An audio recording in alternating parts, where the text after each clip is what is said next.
agradecendo pelo final de semana, pelas oportunidades que a gente teve, pelo Dia das Mães, né? E agora vamos já começando para nossa semana 3, em que justamente tratamos de algumas partes de Evangelho, na verdade, e são justamente momentos em que a gente consegue refletir, né, sobre alguns pontos, né? Então, nosso momento de reflexão dessa semana 3, até eu coloquei esse nome um pouco polêmico, mas direto, que é Cristo e o coronavírus, né? Então, quando a gente faz justamente essa acepção de que o que o coronavírus representa e o papel de Cristo nesse momento para nós, o que ele pode nos dizer, é algo que eu considero muito válido para ser mencionado, enfatizado e revisado, né, gente? Então, muita coisa a gente já tem no mundo das ideias, já tem na nossa carga, mas vale a pena, muitas vezes, a gente conseguir ter isso fresco na nossa mente para que esses momentos sejam mais proveitosos, né? E eu considero legal e atual a mensagem de Cristo porque, independente do tempo, e na verdade, inclusive nessa situação de muita dificuldade, em que a gente tem questões de provações, de vivências que nos afetam de todos os lados, de todos os modos, né? A gente ainda assim considera, tem a mensagem de Cristo como algo bem atual e que pode nos ajudar a superar ou então viver melhor aqueles momentos, né? Então, o termo qualidade de vida, o termo felicidade, o termo resignação ou inteligência emocional vem muito a calhar já com parábolas ou histórias que a gente tem já há 2000 anos. Por isso é esse nosso momento aqui, essa semana, com essas parábolas, né? Então vamos lá. Essa semana eu até coloquei aqui, mas a foto não apareceu. Então vou colocar para vocês aqui. Às vezes a gente tenta fazer umas coisas, mas o hardware também nem sempre permite, né? Então a gente trabalha na medida das nossas possibilidades. Vamos dar uma invertida aqui. Vamos lá. Então a gente tem aqui no nosso dia 1, né, na nossa semana 3 da nossa caminhada, a parábola do semeador, né? Então justamente, vamos começar a leitura aqui. A parábola do semeador ela aparece em 3 oportunidades de evangelho. Então, se eu não estou enganado, Lucas, que é o que a gente vai fazer a leitura, Marcos e Mateus, né? Cada evangelista, um breve comentário, tem o seu modo de narrar as coisas, tem a sua vivência, né? Então, quando a gente considera Lucas, quando a gente considera, né, tanto Lucas quanto Marcos, já são divulgadores do evangelho que fizeram uma compilação depois da passagem de Cristo, né? Marcos viveu muito por meio de São Paulo, teve contato mais com o Evangelho, uma vivência cristã, mas não de Cristo, né? E Marcos então era pequeno, encontra São Paulo já um homem adulto, começo da sua jornada já evangélica, convertido, né, ao cristianismo, a Cristo. E Lucas idem. Lucas era um médico que conhece Paulo em uma viagem e a partir daí se pergunta o que ele fazia da vida, né, com aquele momento. E a partir daí ele começa a adotar também a vivência cristã e começa também a fazer o trabalho evangélico, porque ele percebe, o trabalho evangélico no caso, é não só de divulgar a palavra de Cristo, mas sim escrevê-la. Porque tanto Lucas quanto Marcos, na vivência com São Paulo, percebem que há muito pouco registro das palavras de Jesus, e aquilo era importante. Então eles são evangelistas que fizeram um ótimo trabalho, mas não viveram com Cristo. Mateus já teve uma vivência com Cristo. Então Mateus foi um dos seguidores diretos de Cristo e vivenciou aquelas parábolas. Então a gente tem percepções diferentes. Só que, por outro lado, Lucas e Marcos têm uma capacidade de escrita e de análise um pouco mais completa, uma capacidade descritiva.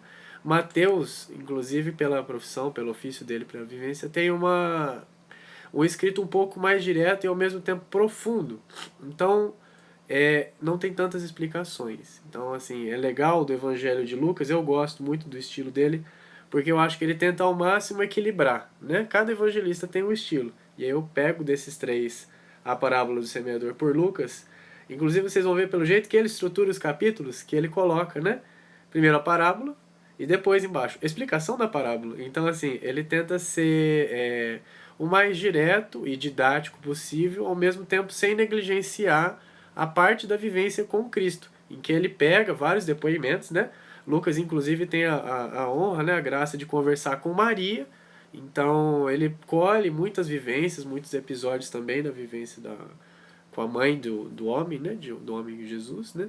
E ela, a partir daí, ele também constrói muita coisa com todos que estavam circundando o Cristo.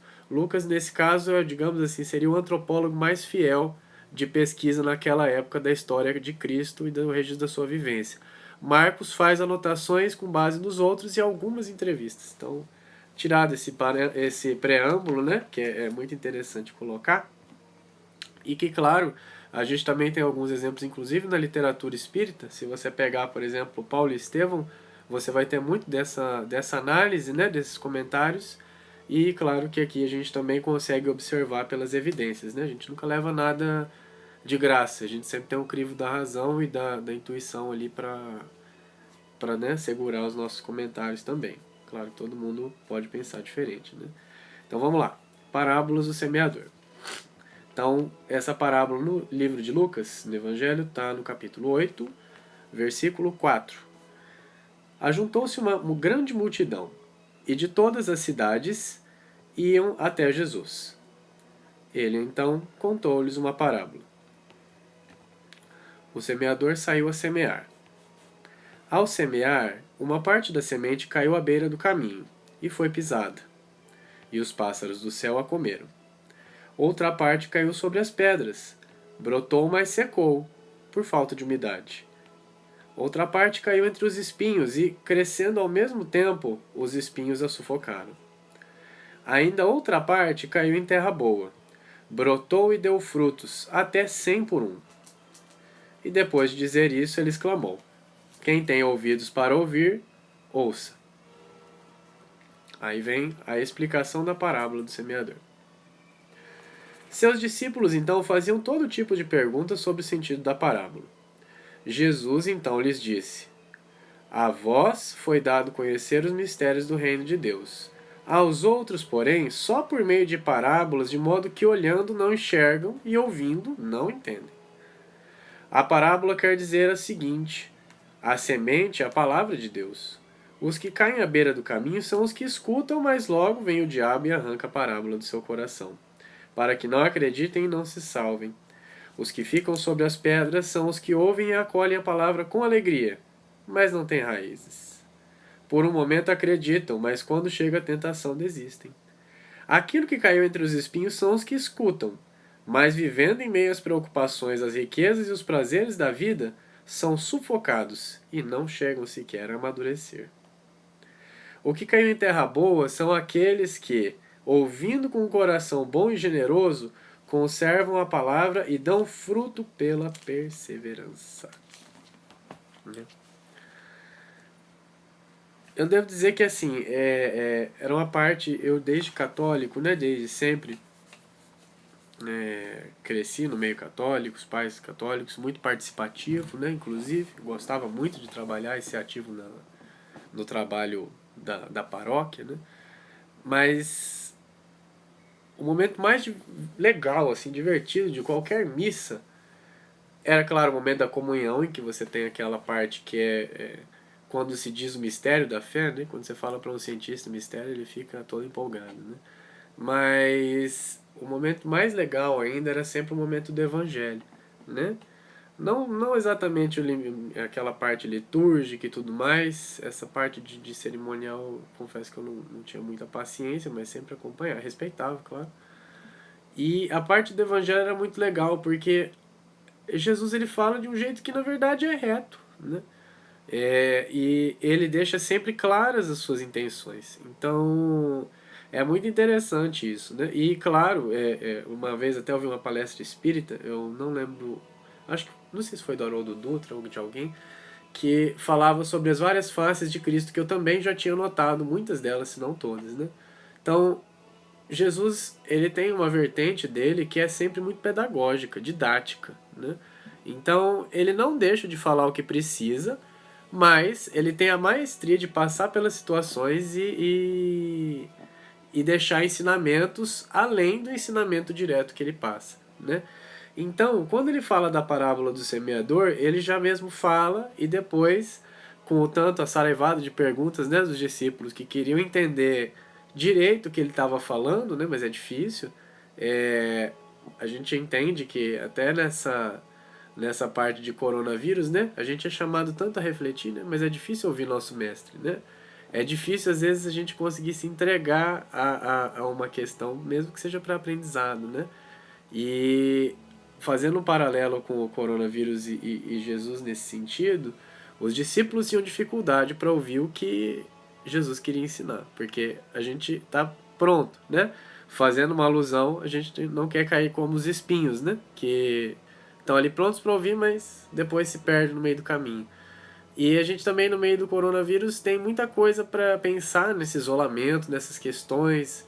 Muitas vezes essa roda de medo e pânico que envolve a nós e a todos, mas a gente tem horas que tem que sair dela, tem horas que você tem que ser cauteloso, equilibrado, evitando se deixar cair a várias coisas. Então é difícil assimilar o que o mestre quer entender, né? Nesse meio todo, entender por que essa situação vem com a gente, né? Acontece conosco. Então, assim como Jesus era crivado de perguntas, a gente também criva esse tempo, e por que não dizer o próprio coronavírus, né? De várias perguntas, né?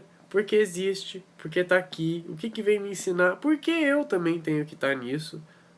Qual é a minha parcela nesse momento todo? O que eu posso fazer? E o que eu não posso fazer, né? Limites, né? Equilíbrio também é difícil da gente conseguir encontrar e vivenciar. Então, são várias perguntas que a gente tem dificuldade de assimilar o nosso mestre, né? Jesus, no caso, responde várias delas, falando de cada situação. Então, da semente que cai pelo caminho, ou seja, é a terra estéril, que é lançada ao vento. A maioria das pessoas que a gente externa a possibilidade de comentar, por mais agradável ou produtivo que a gente tente fazer qualquer comentário, nem sempre as pessoas querem ver, ou nem sempre estão prontas, ou nem sempre têm condições, né? E aí, a partir daí, trabalhamos para outra questão entre a rocha, né? Facilita a brotagem, mas seca depois a palavra, ou seja, a coisa cresce muito rápido, gera uma leve empolgação, mas aquilo de repente murcha, assim como veio, vai, né? Não é algo produtivo, é o início do contato com a pessoa com aqueles conceitos, né? Espinhos a mesma coisa, ou um pouquinho diferente, no sentido de que o resultado é o mesmo, mas o meio acontece de um jeito diferente. A palavra ou qualquer chamada à consciência, né, acontece, é recebido, gera uma simpatia e até uma proposta programática do estilo assim, bom, não, verdade, eu tenho que fazer alguma coisa mesmo, vou mudar. Mas aquilo se perde no meio do cotidiano. E quem nunca de nós, né? Quem nunca de nós não passou por isso? E acho que nenhuma, nem duas, né? Nesses tempos, há várias vezes. A gente é treinado nessa realidade, e aí o nosso mestre Corona vem aí para isso, né? Para nos ensinar a manter o foco. O famoso, vou pensar o que eu quero, vou definir prioridades para mim. Mas não é definir prioridades de um jeito executivo, Roberto Justus, ou enfim, não tenho tempo para despachar isso, vou definir prioridades. Não, é justamente definir o que vai ser o foco da nossa resistência. Então, assim, se tudo ao meu redor cai, quebra, o que eu quero manter? Se eu tivesse condição de manter uma ou duas coisas na minha vida, três, força só para segurar isso, o que seria? Minha parte financeira, minha parte de relacionamentos pessoais e íntimos, minha parte de relacionamento família, minha parte profissional, as três, nenhuma, compensa. E aí são vários momentos em que a gente, o nosso mestre, né, o nosso mestre doença, vem perguntar pra gente o que a gente quer manter. É tudo? Beleza, vai ser um período tumultuado, mas vai dar certo, vai conseguir. Não, tem algumas coisas que eu preciso reformar. Ótimo, perfeito, será feito. E a partir dali, e se a gente começa uma reforma, de repente a gente ganha um fôlego extra. Parece o contrário, né? Parece que mudando várias coisas a gente vai perder forças. Mas na verdade é o contrário, ganhar, né? Quando eu estou investindo em mim, aquilo volta em dobro. Então, se eu estou querendo mudar várias coisas na minha vida, aquela força de vontade que parece pequena no começo vai só aumentando. E assim são todas as mudanças para o bem na vida, né? Então, quando a gente decide fazer essa passagem e cuidar de alguns pontos da nossa vida, o que acontece? A gente tem um momento em que a gente troca da terra do espinho para a terra fértil, né?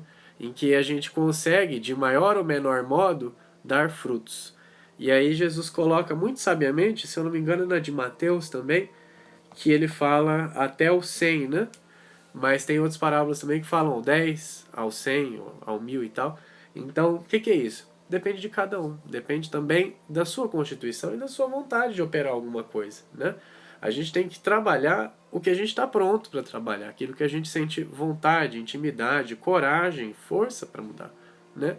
Não adianta a gente também se julgar por fazer uma mudança que a gente não quer. E, aliás, normalmente quando isso acontece, são ouvidos de outras pessoas que estão falando pra gente e a gente está ouvindo e incorporando aquilo como se fosse nosso, normalmente. Vale a pena analisar, né? Então é tomar cuidado sempre com essas minúcias e ver o que a gente quer mudar. O semeador e o coronavírus. O que a gente tem isso? O que essas duas parábolas então têm de convergência, né? Porque é claro que o coronavírus também é uma parábola. Como não? Ele é algo que entrou para nossa história. É uma história que depois vai ser contada. É algo que pode ser inclusive romantizado. Pode ser contado para os nossos filhos. Olha, eu passei por uma vivência de uma epidemia, aconteceu isso e tal. Como não dizer que é uma parábola? É no sentido em que a gente pode estabelecer, né? Transpor uma combinação, uma comparação entre momentos. O corona, assim como o semeador, vem trazer pontos para nossa reflexão. Então, de novo, o que eu quero manter na minha vida? O que eu quero mudar? O que é essencial? O que é vital? Essencial é importante. Vital, sem chance de eu deixar, né? Será que é só o material? Será que é só arrecadar? Então, eu preciso manter dinheiro. Importantíssimo? Importantíssimo. Tantas pessoas passando dificuldade nesse tempo, né? Se a gente puder ajudá-las, beleza, né? Mas será que é só isso? Será que não tem a oportunidade de eu dar aquele empurrão e mudar muita coisa na minha vida que está me incomodando? Por que aceitar que o corona é somente uma crise? É uma crise que vai deixar todos miseráveis e, se você for um azarado, entre aspas, vai ser quem vai perecer pelo vírus.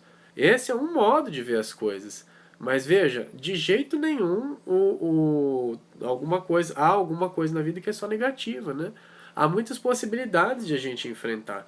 E aí há várias abordagens, né? Como a gente trabalhou nas semanas anteriores da parte holística, por exemplo, há métodos e há visões de que quando a gente exacerba o medo, exacerba o pânico e se destrói enquanto pessoa diante dessa mudança de contexto, né, que eu não convivo tanto com as pessoas, tenho que conviver mais comigo mesmo, olhar para dentro de mim, né? Se aquilo é tão destrutivo para mim a ponto de me arrancar as forças, né? A somática, às vezes, hoje em dia da psicologia, às vezes até alguns campos da medicina, usa aquele clássico baixar a imunidade. Mas o que é baixar a imunidade? Se não justamente a gente, vamos dizer assim, se não se permitir, né, enfrentar os nossos desafios pelo que eles são. É aquele famoso recuso. Não quero saber disso, e a partir dali se afasta, inclusive, de você, e a sua imunidade cai, né?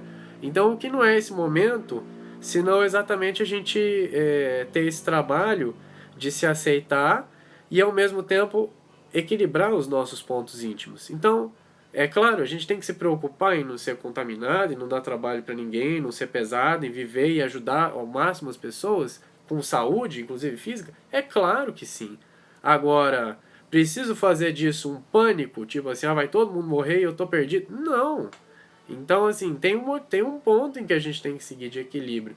Se a gente consegue fazer isso, então, ao exemplo da parábola do semeador, a gente está começando a seguir pela trilha certa, né? Uma trilha mais correta, mais íntegra, mais equilibrada, em que eu chego do outro lado pensando que há um eu antes dessa epidemia, dessa confusão toda, e um eu depois. Eu atravesso esse caminho, vamos dizer assim, olhando e mantendo o essencial, mudando o que eu descobri que precisa mudar, mudando aquilo também que eu já sabia, mas que agora me convenci cada vez mais que eu preciso mudar, né? Nenhuma mudança grande na nossa vida vem de repente, né? Ela sempre bate na porta algumas vezes até a gente, é verdade, tinha que mudar isso. Então, se a gente tomou consciência nesse momento, que bom. E a partir daí, a gente chega do outro lado, se a gente topar fazer alguma mudança, alterar aquilo que incomoda, de um jeito mais fortalecido, né? Então a nossa possibilidade de transformar essa semente que está sendo plantada, que é a semente da reflexão, a semente sobre um ideal de vida maior, a semente do que eu quero para minha longa vida, o semeador Jesus e o semeador até coronavírus, né? Ambos, assim, de um modo de vista, a princípio, totalmente antitéticos, né? Porque Jesus se vê como, para a maioria, né? Como símbolo da vida, da felicidade, enfim, da libertação. E o corona, para muitos de nós, hoje em dia, vem como a opressão, a morte e a destruição, né? Mas eles dois, como exemplos extremados, um de bondade e outro nem tanto, vem mostrar pra gente que a gente tem que aprender o que a gente quer cuidar, né? E digo outra análise para vocês, ainda no campo da semeadura, né? A gente tem que escolher as ervas, né? As plantas que a gente quer cuidar. Se do nada eu começo a ter uma horta e planto uma horta do tamanho de um campo de futebol cheia de sementes, você acha que eu que não tenho experiência alguma vou conseguir cuidar daquilo de repente? Eu tenho que priorizar o que eu quero cuidar. Então, vejam aquilo por partes que a gente consegue mudar mais fácil ou que a gente quer mudar por ser mais sensível. E ali a gente acumula vitórias. E a partir daí a gente deixa de ser o espinheiro e passa a ser. Eu acho difícil. Praticamente ninguém hoje em dia está no campo da terra estéreo, né? Que simplesmente passa com o ouvido surdo para as coisas que acontecem ao nosso redor. Todos nós estamos ouvindo. Agora, a diferença entre ser aqueles que vão dar fruto por todas essas dificuldades e aqueles que não vão é justamente se a gente conseguir acumular vitórias. E aí eu falo como alguém que coloca muitas metas, mas não é exatamente isso que eu quero dizer. São vitórias no sentido assim do nosso eu maior, questões que a gente pode trabalhar e que não necessariamente eu preciso ganhar. Então, se eu tenho uma dificuldade financeira, por exemplo, eu não preciso sair dessa crise milionária. Mas eu preciso sim, se aquilo me incomoda, botar a mão para trabalhar e falar assim: agora eu vou começar a resolver isso. Pode demorar 1 ano, 2, 5, 10, mas eu vou resolver e vai começar agora. E a partir dali, quando a gente passar para os nossos filhos, para a nossa família, parentes, netos, daqui a muitos anos, a gente vai poder falar, quando perguntado sobre esse momento, o que você fez? Você vai falar assim: olha, eu comecei a viver a minha vida de verdade. E é isso que Jesus fala. Quando Jesus diz o reino de Deus, quando Jesus diz a boa nova, a palavra, ele não quer dizer nada do vire meu acólito e comece a dizer amém e só siga a Bíblia cegamente. Ele não quer dizer isso, mas ele quer dizer: filho, viva com intensidade. Viva tudo que você quer fazer. Seja bom, mas seja bom para você também, né? Seja completo, seja melhor. É isso que ele chama a gente para isso. A semeadura é essa. A palavra que se coloca é essa palavra de liberdade. Então é difícil pensar em Cristo como alguém opressor. Na verdade, ele veio para libertar. E, de certa forma, o corona também. Esse é o ponto incômodo que a gente tem que aceitar com o passar do tempo. Na verdade, a gente não veio para ser aprisionado nele. Na verdade, ele veio como um grande instrumento de libertação. Será que a gente vai conseguir finalmente entender isso no fundo do nosso ser? Será que a gente vai conseguir chegar depois disso e falar: eu saí melhor do que eu cheguei? Com certeza nós vamos. Eu tenho fé nisso, né? E fé é uma questão não só de acreditar cegamente, mas sim de olhar para os fatos e ver que a maioria de nós está construindo cada vez um mundo melhor. Vamos acelerar isso. Vamos olhar o que a gente pode mudar agora e vamos começar a tomar providências agora. Não é providências que eu tenho que tomar, é reflexão primeiro? Maravilha, vai lá, faça aquilo que te faz sentir melhor, que te faz querer ser alguém melhor e que você vai poder falar ou não daqui para frente, leva no seu íntimo aquela certeza de que esse tempo veio com um momento muito construtivo na nossa vida, né? E que a partir daí a gente entrou num time cada vez maior de pessoas que querem agregar, que querem fazer daqui um mundo melhor, né? Obrigado a todos, então.